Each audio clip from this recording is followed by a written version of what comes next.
এই সেই জায়গা, এই সেই বিল্ডিং, যে বিল্ডিংয়ে ঝরে গেল অনেকগুলো শিশুর প্রাণ। আপনাদেরকে যে জায়গাটুকু দেখা হচ্ছে, দেখেন শত শত মানুষ এখনও বীর, এখনও স্বজনরা আসছেন এবং চোখের পানি জড়াচ্ছেন। গাছের পাতাগুলো পড়ে দেখেন কি করে লাল হয়ে গিয়েছে। এই গাছের পাতাগুলো আমাদেরকে সাক্ষী দিচ্ছে এখানে কি পরিমাণ আগুন জ্বলেছে, এবং আপনারা তো ভিডিওতে দেখেছেন।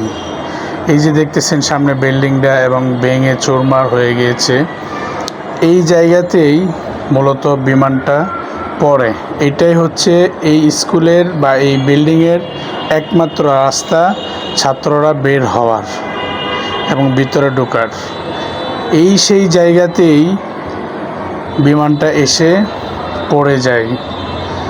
এই বের হওয়ার রাস্তা মুখেই এসে পড়ে, এবং দেখেন এখানে গর্তও হয়ে গিয়েছে এই বিমানটা পড়ার পরে। এই বিমান এখান দিয়ে একবারে বিল্ডিংয়ের পিছন দিয়ে মুখটা বের হয়েছে, কিন্তু এখানেই পড়েছিল পুরাটা বিমান। পড়ে যাওয়ার পরেই একদম আগুন দপ দপ করে জ্বলেছে, আপনারা ভিডিওতে দেখেছেন। এখানে এআই সফটওয়্যার দিয়ে দেখানো হচ্ছে যে মাঠের মাঝখানে আগুন ধরেছে। না, সত্যটা হচ্ছে এখানেই আগুন ধরেছে এবং এখানেই শিশু